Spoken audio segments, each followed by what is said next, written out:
Now, Frank Sinatra, transcribed as Rocky Hi. I don't know what it is about me and work that keeps the two of us from ever going steady Eddie, but sometimes I just get restless and I quit a job, and then again sometimes I get restless and I take one. This time I took one. Night counterman at an all-night Hamburg diner. The diner was located on the Lower West Side, right between a saloon and a dance hall. Those who liked weak drinks went to the saloon, and those who liked strong women went to the dance joint. Nobody came to the diner. Nobody but Trouble. Trouble was a 9-year-old cowboy with freckles and a shoebox under his arm, and it was around midnight on a miserable night when the door popped open and he popped in. How do you do? What'll it be, partner? One wimpy, drown it. How's that? One wimpy, drown it. A hamburger with ketchup. Oh, excuse me, kid. I'm still new at this job. I sling the hash, but not the lingo. Okay, one wimpy coming up. And drown it. Righto, we'll drown it. What's a kid like you doing out this late on a rainy night? I'm just coming back from a friend's house. What was it, an all-night pinochle game? How old are you anyway, son? 8? I'm 9. 9? Well, going on 9. Oh, pardon me. How about a glass of milk while you're waiting? Okay. You, got any money? See this shoebox? Yep. Know what's in it? Shoes? Money. $50,000. Yeah? Well, that's a nice, safe place to hide it, kid. Only you go around walking with that much dough in your shoes and you're going to be 10 feet tall. Hey, here's your hamburger. Oh, thanks. You forgot to drown it. What? Ketchup. Oh, yeah, the ketchup here. Yeah, slow down. Take it. When did you eat last, anyway? This morning. Oh, I guess you'll be wanting another burger, then. Mm-hmm. Coming up. Where do you live, kid? No place? You, wouldn't be on the lam, would you? Uh-uh. Running away from home? I guessed it. Things tough at school? Maybe your mom just doesn't understand you, huh? I got no mom. Oh. You got a pop? Yeah, I got a pop. What's his name? None of your business. Okay. You're a citizen. You don't have to answer. How about another milk? Where you headed? Boat. Any, special boat? One that's going far away. Your boats cost a lot of money. I got a whole shoebox full of money. Oh, sure, I forgot. That's right. You're loaded with loot. How much do I owe you? Forget it. I can pay you. Now, look, kid, it's a cold, wet night. This is a bad neighborhood. Why don't you go home and run away some other time? I can't go home.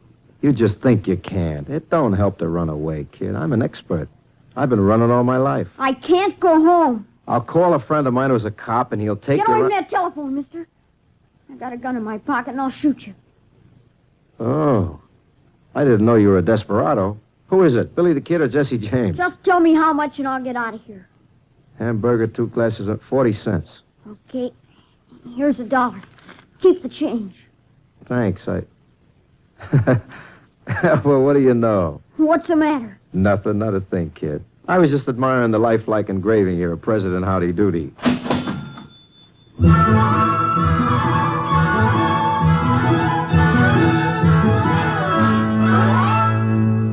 Yep, the kid had handed me a hunk of Howdy Doody money. But I make like it's the real stuff and ring it up. He starts to climb down off the seat, hanging on to his small shoebox full of Howdy Doody dough like his life depended on it. All of a sudden, he looks awful small and scared. It reminds me of the way I must have looked myself when I took off from the orphan home at the advanced age of 10 years. Well, I gotta be shoving off. So long. Thanks for the tip. Oh, kid. Yeah? You know, if you got a long boat ride ahead of you, you ought to take some food along. Why don't you wait here a minute? I'll see if we got some donuts back in the kitchen. Well, okay, but no tricks. I got a gun in my pocket. Sure, no tricks. I'll be right back. Here, you can listen to the radio while I'm out.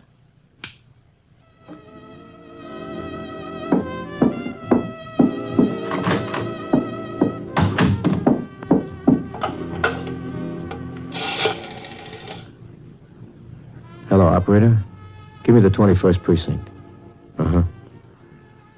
Hello, is Detective Sergeant Finger there? Yeah. Hello, Finger, this is Rocky. Rocky Fortune. Listen, I got a scared young kid down here at the Oasis Diner on Fleet Street. A runaway. Can you send somebody down to pick him up? I can't leave the joint. Yeah, sure, I'll stall him. Thanks, Sergeant.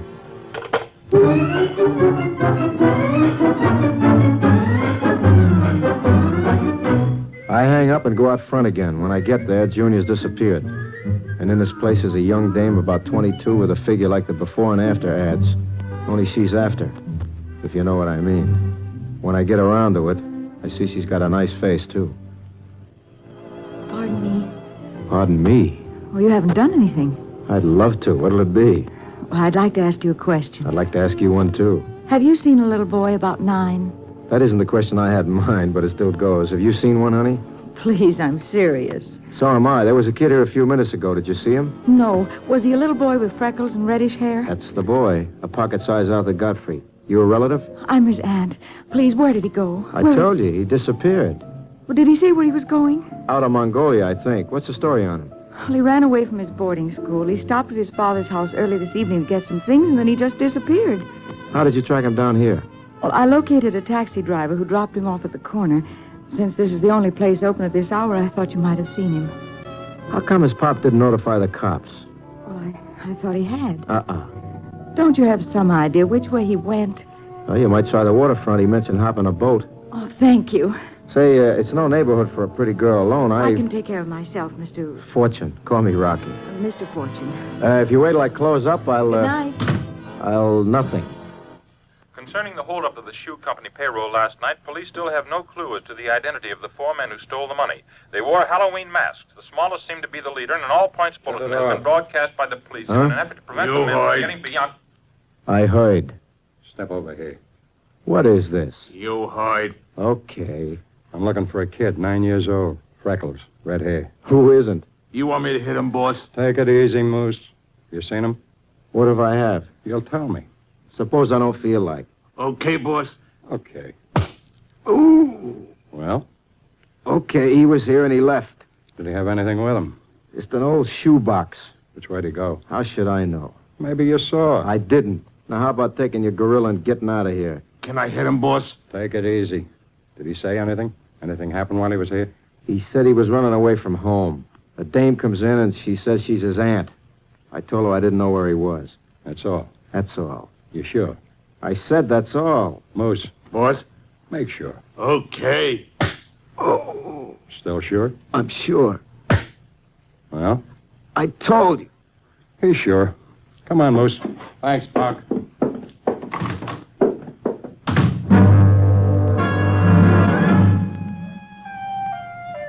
My stomach feels like I've been kicked by an army mule, so I hang on to the counter till the blue wheels stop going around. Then I go behind the counter to clean up for the night. I hear a noise which seems to be coming from inside a big trash can we keep there, and I figure we got mice again, so I open it. And the mice is a small boy with a shoebox and a face full of half-eaten custard pie. Okay, kid, come out of the pail. Are they gone? You been in there all that time? I hid her when I heard someone coming. Did you hear those 2 hoods? Uh-huh. You want to tell me why those roughnecks were after you? Well, the big one, Moose, he's a hired muscle. Muscle? You know, a gunman, a fiddler. The little one, he's Perry Brock. Brock. Yeah, he's one of the old Murder Consolidated boys, isn't he? Uh-huh. Now you know why I don't want to go home? I don't follow, son. What's Perry Brock to you? My father. Oh, you got a lot of trouble. So you see, if you call the cops and they send me home, he'll just beat me up and send me back to the boarding school again. Yeah, I guess he would. So I better get going, mister. Call me Rocky. My name's Mickey. Hold it, Mick. Here comes the law. I'll duck out the back. You can get back in the garbage can. I'll get rid of him. Well, hiya, Sergeant. So where's the kid? The kid?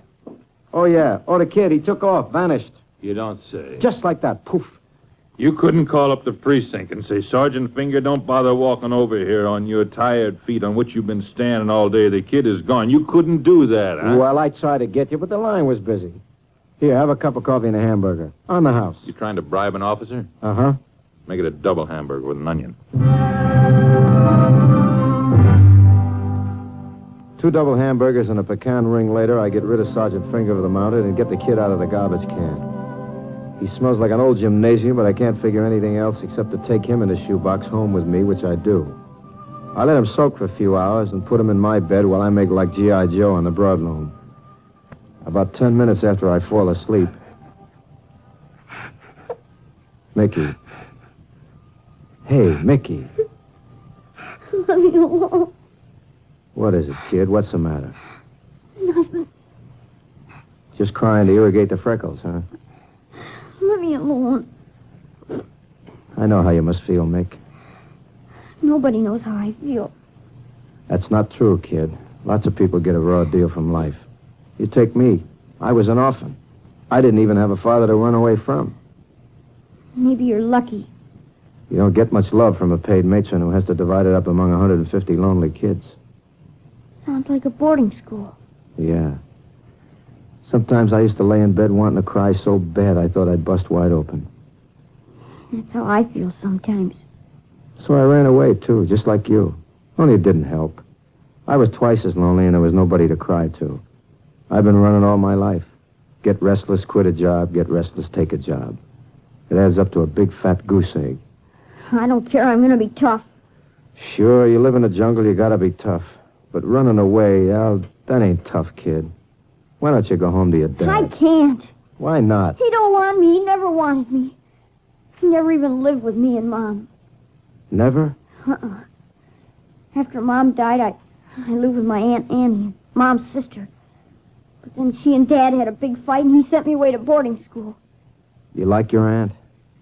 Yeah, she's okay. Yeah, that's how she looked to me. Well, suppose we call her. No, Dad would just come and get me again. He ain't much good, Rocky. I hate to hear you say that, but I guess maybe you're right, kid. Let's get some sleep, and we'll talk about it in the morning. Here, blow. Atta boy. Yeah, pull the cover over you. Good night, kid. Rocky? Mm-hmm. Could I stay with you, maybe? We could both be orphans together, huh? No, I'm afraid not, kid. I could get a job. I'm strong, honest. And I got plenty of money, enough for both of us. More than $50,000. I wouldn't be much trouble, Rocky, honest. We'll talk about it in the morning, huh? Let's get some sleep. Good night, Mickey. Good night, Rocky.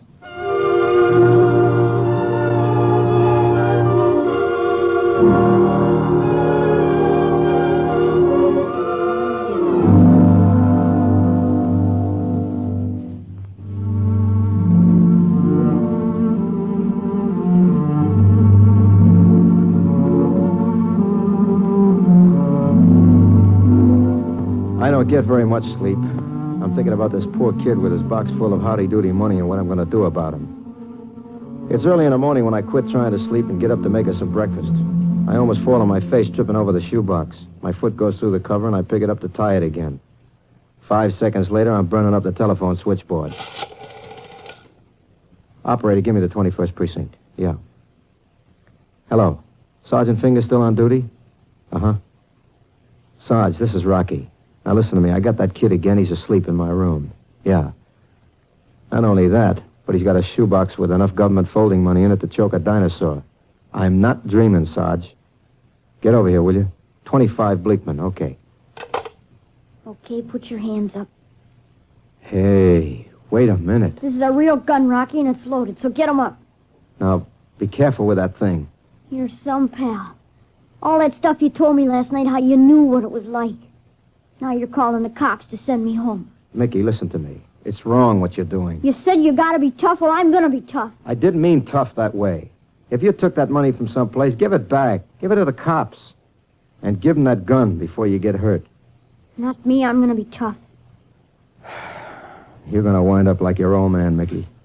He's tough, too. The wrong kind of tough. Now, come on now. Wait here for this detective friend of mine. I ain't going to no police station.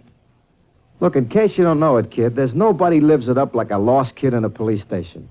Honest, they put you up on a desk, they buy you ice cream cones, double dips. They read your comic books, take your picture, wearing a copper's hat. And then my pop comes and takes me home and beats me up. Rocky, I'm getting out. Okay, Mick. Good luck. You said when you live in a jungle, you gotta be tough. Well, I'm going to be tough. I'm going to be tougher than anybody.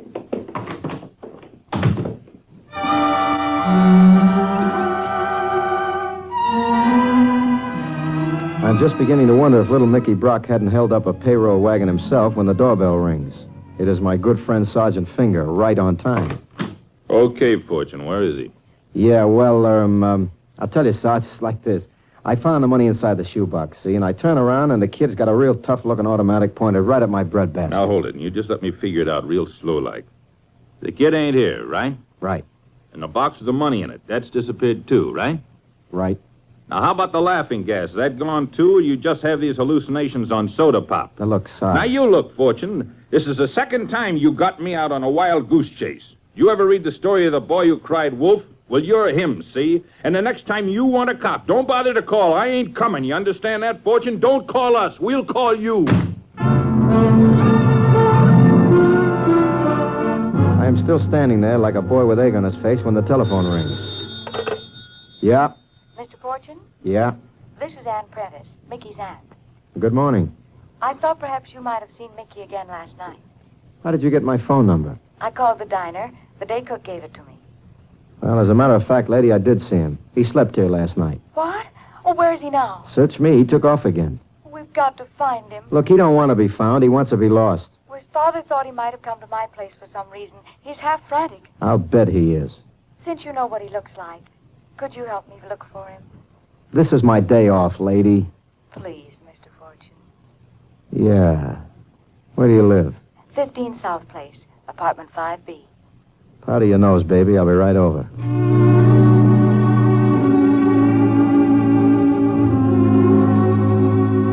I invest 15 cents in the city subway system and then foot my way to South Place. Number 15 is a quiet apartment with a self-service elevator. I lean on the buzzer on 5B. No answer. I try the knob and the door swings open. I walk into a nicely furnished apartment smelling faintly of perfume. I'm about to call for Annie Pie when I hear a faint noise behind me and what feels like the muzzle of an .88 comes crashing down on my skull. Oop!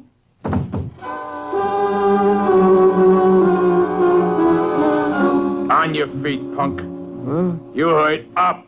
Rocky, are you all right? Up. Let him alone. Shut up. Ooh-ee. Well, well, if it isn't Dick, the fun-loving rover boy. Should I hit him, boss? Restrain yourself, Moose.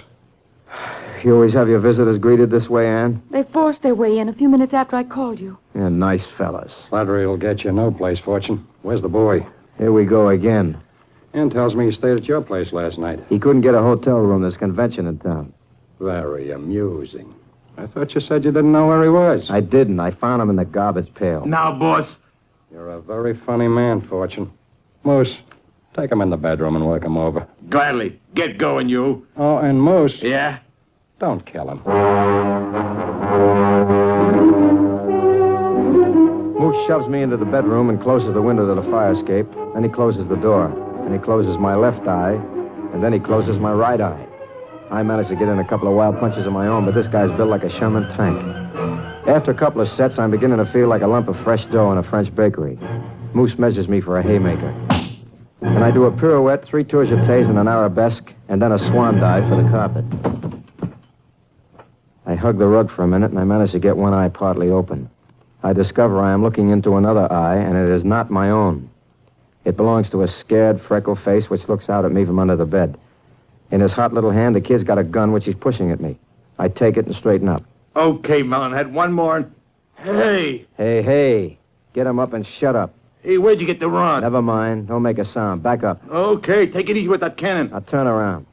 Now call your boss in here. Look, Fortune, Call him or I'll ventilate your head bone. Okay. Hey, boss. What? Step in a second, will you? Okay. Has our friend decided to talk yet? That's right, Brock. Get him up fast. I seem to have no choice. Get over there with Laughing Boy. Rocky, are you all right? Just fine, honey, just fine. Get some cord or something. We'll tie these monkeys up. Yeah. Just a minute, Ann. Shut up, Brock. Oh, no, Fortune. Boss, he means business. You're the biggest, dumbest moose in the United States. Maybe in the whole Western Hemisphere. Go get him. Boss. Don't move or I'll shoot. Fortune, you amuse me. You really are a funny man. What's so funny, boss? gun. Look at it, you numbskull. It's a water pistol. A plain, ordinary kid's water pistol. Go get him.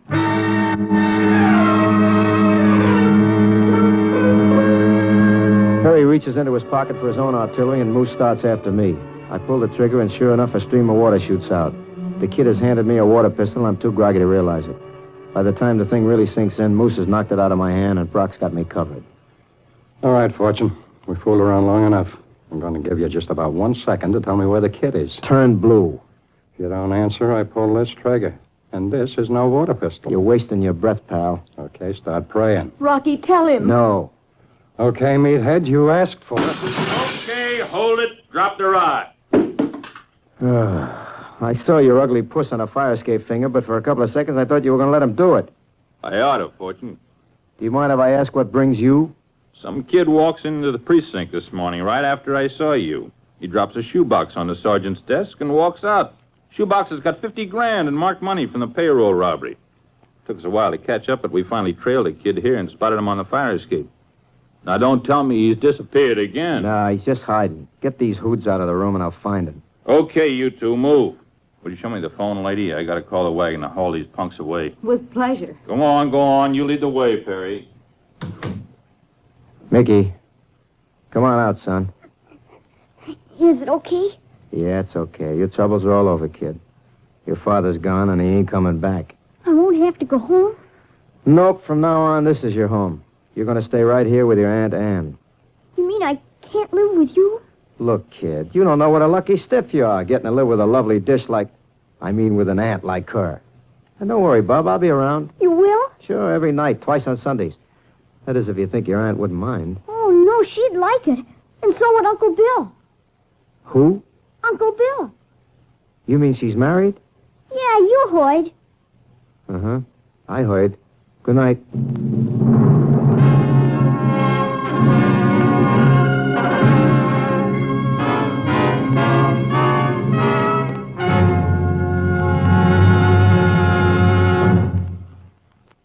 NBC has presented Frank Sinatra as that footloose and fancy-free young gentleman, Rocky Fortune. Others in tonight's cast included Richard Beals, Vivi Janis, Eddie Fields, Frank Richards, and Barney Phillips. Tonight's script was written by George Lefferts and based on a story by Robert Senadella. Andrew C. Love directed. Eddie King speaking. Now, to tell you about next week's adventure, here's Frank Sinatra as Rocky Fortune.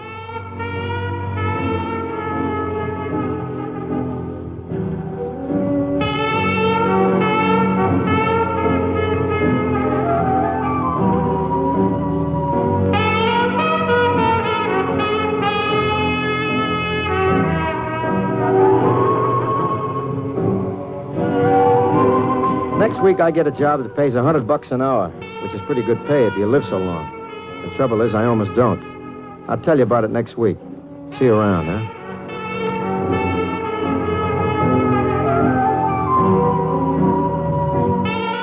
Now, enjoy Fibber, McGee, and Molly on the NBC Radio Network.